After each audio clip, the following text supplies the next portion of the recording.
you get to. You go up against a full squad, so it's hard to kind of defend yourself. But since you mentioned Alpha 7, I feel like most of us are extremely happy that, Ruthless was able to close them down and made them participate here in the Night of Champions. Alpha 7 Esports, yeah, they've had like one heck of a year in 2024. The run at the EWC 2024, was absolutely legendary. But here we go. Before we dive into that, again, let's just check out what is happening between Alpha 7 and RQ. And I believe 2 members from RQ already knocked down on the ground if they haven't sent back to the lobby just yet. Yeah, overall, they've been fighting their way out of this one. Carrillo getting in a little bit of action. Meanwhile, Levi's holding down the rest of these members of Whipple Gaming. And just... Oh my word! The Savior! They took down 2 squads! Earlier, it was just by a duo, and this time, all hands on deck for Levi's. He's acing out WBG. The solo Avenger. Yeah. I saw what you did to my comrade, and I'm coming for revenge. Yeah, that's exactly what happened. It was a nice play. Now he bagged 5 elimination points under his belt, so tremendously done. 14 teams remaining, stage 2 here in Miramar. Alpha 7 right back on your screen. Ladies and gents, we're looking at Mafioso. Okay, I think he's doing a massive spray there up against RQ.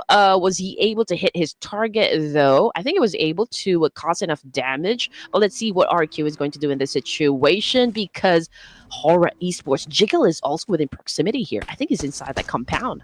Yeah, it's one who shut down No Fair, if I'm not mistaken. So he actually got 3 players from Horror, was it? Or maybe 2 players, that is. But anyway, okay, here comes the 3.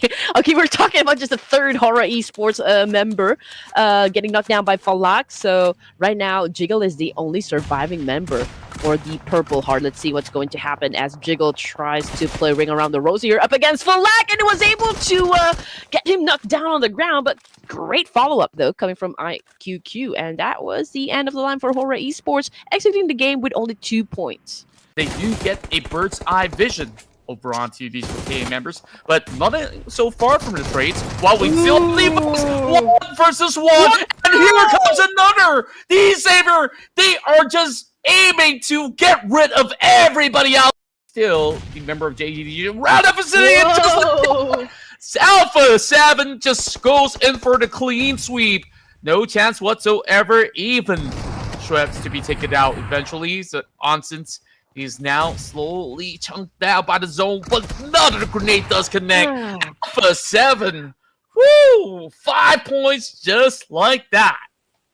It was an easy win, not gonna lie. They sent both. They sent vampires back to their coffins, right? It was pretty easy for them to score those points. But anyway, 12 teams remaining. Stage number 1 here in Irangala. We've seen a lot of trade-offs already happen. We've got Vampire, Enigma Galaxy, JDG, and Weibo Gaming already out of the game here, ladies and gents. And still, we still got 4 Thrives, who already has a total of 50 elimination points, or 50 total points for this tournament. They are still in the charge, and a big opportunity for them to kind of score a lot, since I think Vampire is just leading them by 1 point. True enough, and eventually we'll see if there's going to be any form of response, if that's going to be the case for these upcoming matchups. Alpha 7 adding 6 more to the tally. Meanwhile, the rest of the Savior managing to stop some of these members from C1 from that ongoing pursuit. Meanwhile, a drop-by comes in from the side of BTR, hoping to land a blow onto the side of Langsung, as they're pretty much corralled, but just by the corner of the ledge, it seems like they've been able to actually find themselves a catch. BTR slowly getting shredded apart. Is only going to be L-Prone left on the 14 bullets of Uzi, and that is not going to be enough to take on Namjim Rip Force. No points whatsoever. Sorry to say, Red Queen, your team. Yeah. Bit of a hit rate, and that is up against Horror Esports. It's just sad news for the Purple Hearts. They're not really getting much in return, but we'll have to see if they would be able to still form up an exchange, because RQ is currently boxed into these compounds. Oh, not exactly sure what is happening with Horror Esports, but the aggression isn't just there. I've been looking for some consistency, but Aura Esports might not be in the mood. I don't know, to pick up the pace, or perhaps they haven't found the rhythm just yet. But here's a chance for them to prove themselves yet again versus RRQ. They've got Sky right here doing a massive spray up against Genfos, but Genfos was able to recuperate from that exchange. Jiggle right now is the one pretty close with RRQ. Now he's trying to jiggle his way 2v1 situation. Who is going to be winning the fight? Is it going to be Jiggle or is it going to be RQ? Just look at how aggressive they're playing this one now. Diggle with the jump shot. Actually finds the connection once again, but he's being brought down pretty low. Gotta go in for the reload. Now he's pretty much bunched inside. And just like that, the swings are again. Aura Esports, they're turning the tides around. But once again, all the outskirts, this is the rival of BTR. Knocking down one of his teammates. And now only down to Jiggle. They go in for the rescue. And it's going to be Nugget that tries to actually rescue him, but no fear. He's going to get the angles right, and this is a perfect chance for them to shut down RRQ. Okay, here we go. This is what I'm talking about. Aura Esports stepping onto the pedal and just making things happen for them. You know, the aggression, we've been looking for that one since the get-go. Day number 1 wasn't really, exactly a good run for them, but perhaps, the tide can change for day number 2. So hopefully they get to the latter stages of this round just to make sure that they get enough points. But okay, BTR, come on. Aura Esports, just as we were praising them, got to kind of move forward. And that paved the way, for NS Red Force to pick up Binny and put him inside the car, move over to Doc C to try and save him. Yeah, speaking of which, currently, all of these angles are looking perfect for D plus Kia as the rest of Four Miracle Vibes, they got bunched up over on the corner. They just arrived to the scene, and just like that, it's just free pickings for the rest of D plus Kia to just shut them off completely. Looking good so far. Vampire Esports sees this as a golden opportunity to add more points in order to close the gap between them as well as 4MV, currently holding on to second spot. Give a quick look as they spot out the rest of Langsung Red Force right across the corner. Onsens, he's just hoping not to get caught up as they're looking to go for the wide wraparound and then perhaps recommit to the fight up against Doxy. Okay, here we go. Doxy trying to stick an attack here up against Vampire Esports, but he's getting damaged as well.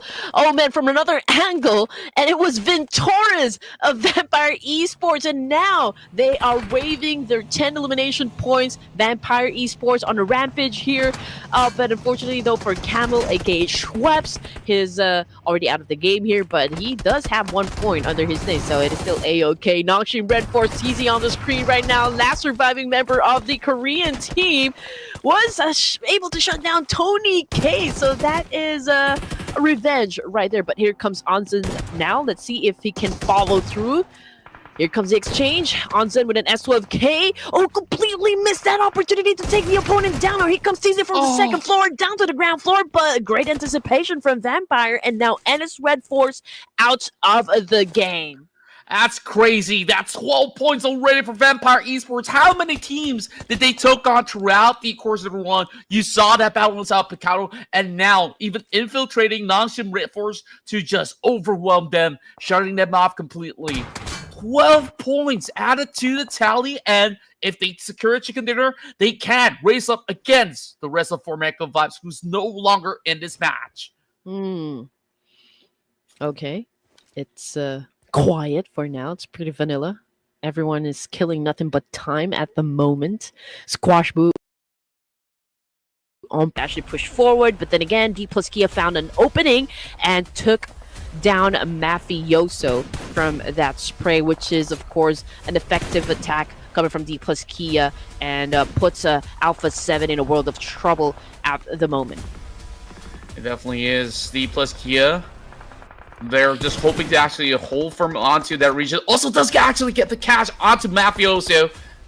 And Alpha 7, with one member out, they're just trying to see if they could just find any from angles to work with. Also just primes in the grenade, slowly tagging onto Revo. So they got to also fall back for a little bit.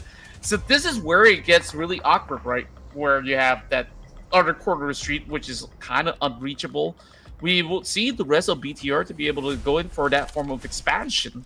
Meanwhile, these two teams are just slowly tagging upon each other.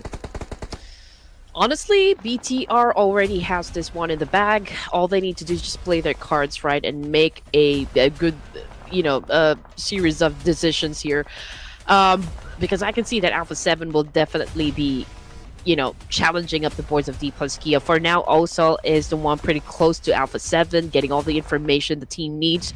But yeah, we'll just have to wait until the circle shrinks again, perhaps, but not if Vian finds an opening again. And now Alpha 7 Squash is down on the ground here, and with the amount of pressure that they have feeling right now coming from D plus Kia, a pickup can be tricky here.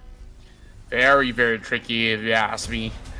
As you can see, the pursuit is coming right through. D plus Kia wants to actually call the entire party to chime in on this one, where Chips pushing right through. It's all down to Carrillo on that UMP as he's getting his attention span pulled left, right, center. Where exactly will he actually answer back? And there we go. Also lands the blow, but it's still gonna be him going 1-for-1. Carrillo holding them down and just look that D plus Kia shuts them out. Now it's the entire BTR versus Osal. All right, here we go, ladies and gents. D plus Kia showing us the reason why they're the champions of the PMPS. Currently, D plus Kia is doing a reset, prepping themselves up to go up against a BTR. This is the last two teams fighting for the winner chicken dinner. Oh man, we've been throwing nades. We can see a lot of nades actually being thrown by BTR as well. Also, is a little bit low on the HP here, but Voxy already trying to make a move here, going off angle, but Chiefs was able to get a whiff of that one, but Voxy stepping back. Here comes another nade, and also got knocked down on the ground hard. Yeah, it's all down to one, so it's all about buying time and space. BTR, they're looking to shut this one down, or can there be a miracle coming out of that D plus Kia? This is gonna be a tough one. Miracle.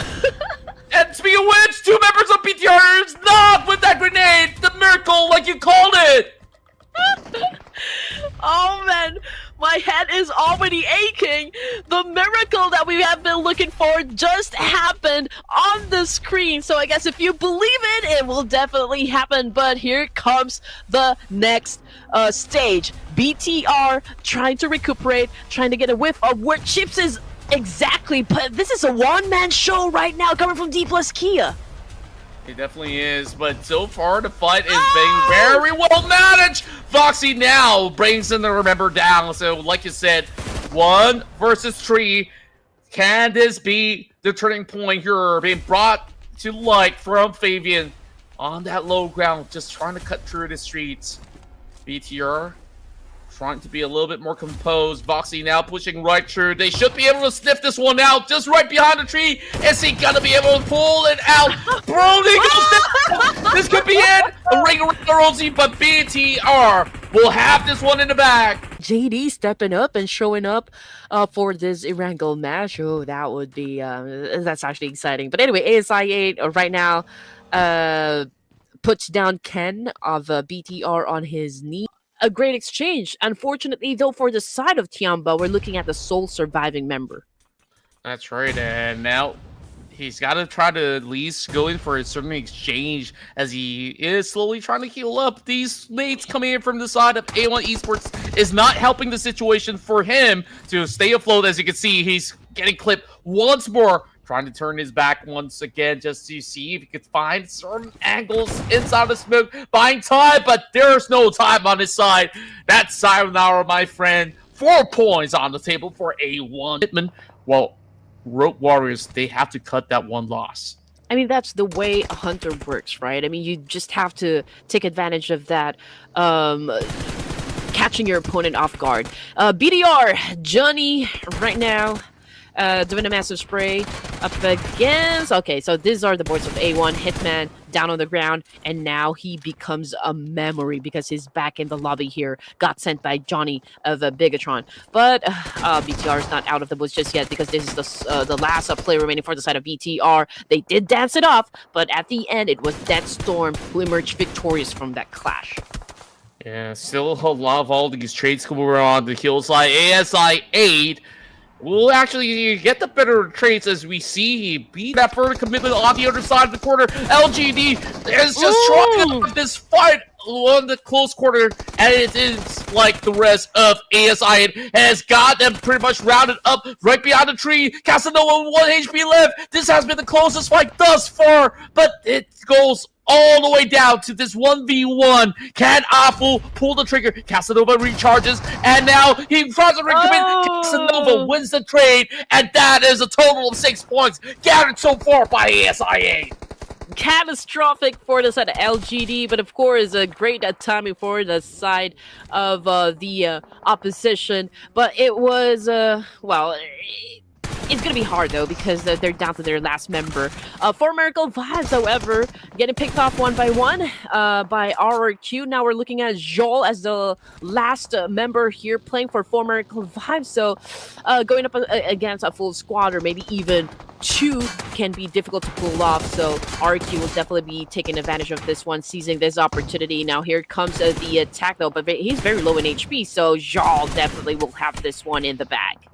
You can see all these teams are just scrapping up against each other on those field side, and there's barely enough cover on the direct center. Teams will have to just run and full send it. If they manage to get any from the haystack to cover up, that's going to be perfect for them. To throw maybe a nade or a molly, because there's a lot of smokes being popped off, you know, concealing their exact location, which is of course a great tactic coming from Alpha 7 here. And now the circle had already shifted, but before that, ladies and gents, Champion Esports in a bit of a pickle here. D plus Kia making it rain nade. Come up with something special moving into this equation. But for the moment, we're already looking at a little bit of a decent exchange coming in. Where vulnerable spot here, not gonna lie, and it could be hard for them to pull off a win here since they are in between NS Red Force and RQ, and this is all happening from outside of the zone. So they need an amazing maneuver here just to make sure they stay alive. And speaking of which, Naki does actually get a knock, and just like that takes out Gen Foss. There's going to be a little bit of blow for blow, as that is going to be Naki just getting the entire field of view of the valley. RQ now backs exposed over on the blue zone, so perhaps that was, like what you said, was required for the side of 4 tries in order to make their mark in this match. Okay, here we go. And now the circle half shifted once again, ladies and gents. So the question is if NS Red Force will be joining the party there with RQ and 4 Thrives, or will they prioritize getting inside the circle instead? But then if you do have that opportunity to potentially get some points or get some job done, could be very tempting, you know, for the side of NS Red Force. Champion Esports, on the other hand, we've got Kino flexing his 1 elimination point, and now we're back to IQQ here. 4 Thrives, he went in for the jump shot. Ooh, did not work out well for him, so that was a great save there coming from RQ, but here comes T24 now with a DBS. Kind of hesitated a bit, which paved the way for RQ to recuperate in the situation, but T24 now cooking up an 8 here. He couldn't get close, and he got shot from afar, and RQ might win this match. They're definitely looking to close it all out. Meanwhile, BTR holds out the Lion's shot. Just looking to just deplete the rest of these members of the Saber. But just like that, it came down to a closure. 6 points in. The Saber definitely has entertained everybody out there today. But of course, even more troubles lying up ahead. All these Southeast Asian teams are going up against each other. 4 tribes only left with Naki all alone inside that shack. I guess this is just a goner right now. No matter where he runs, I don't think there's any possibilities of overtaking for Miracle Vibes. Yeah, it all started with Falak. He got shut down by RQ right at the edge of the circle there. So that was kind of a domino effect for the side of 4 Thrives. But it's okay. It's okay. But Bora, they're just going to fully commit over on the corner. Speaking of which, this is where surprise comes right through. It's actually Supreme, actually, that will be running right around these corners as he finds a little bit of exchange. C1 still having Valja here to hold the fort. It's down to the blue zone. She's on the outskirts. He's got to make the run in. And just like that, Valja survives, but he's the next one to fall. Oh, man. Oh, that was beautiful to watch. Not gonna lie, I mean, it was a great exchange nonetheless. BR is still in the equation, and they're so far away from each other, probably trying to control the circle here. And well, we were talking about that one, and BTR was able to spot one. Our spread right now is just going to be pretty safe for them to secure some of the terrains, because this circle is on the outskirts of Terima, where we'll see a lot of all these teams vying for certain dips as well as any form of a dome that they could actually work with. Speaking of which, Swavel now being revealed for Miracle Vibes are looking to close up against this singular target, and it's Swavel, but it's somehow stolen away by Oso. Where exactly does he even see these moves? We'll be snatching this compound out of your hands, and Johnny right now sending the bullets to Thunder Talk Gaming. That's right, and this is definitely a tall task out there, but Candace could try to crack this case open by cracking a couple of grenades, but of course, barely anything hitting at all. Plenty of region for Thunder Talk to slowly work it out. Smart that Ken is actually playing by the ledges, because he does anticipate any form of exchange of grenades, so he could just keep himself very well covered for now. The rest of BTR have finally arrived to see it, and Ken finds that opening pick, and now charging right here, secures it. Seen Ken do wonders in these kind of instances, and now Voxy is going to be able to also go in to chime in with the effort. Johnny boy, up till now, I really do wonder who exactly is Johnny. Well, I mean, this is an essential move, for the side of BTR. I mean, it's understandable why they want to take over this compound, but oh man, Jay with an on-point nade, hitting two birds with one stone. That meant the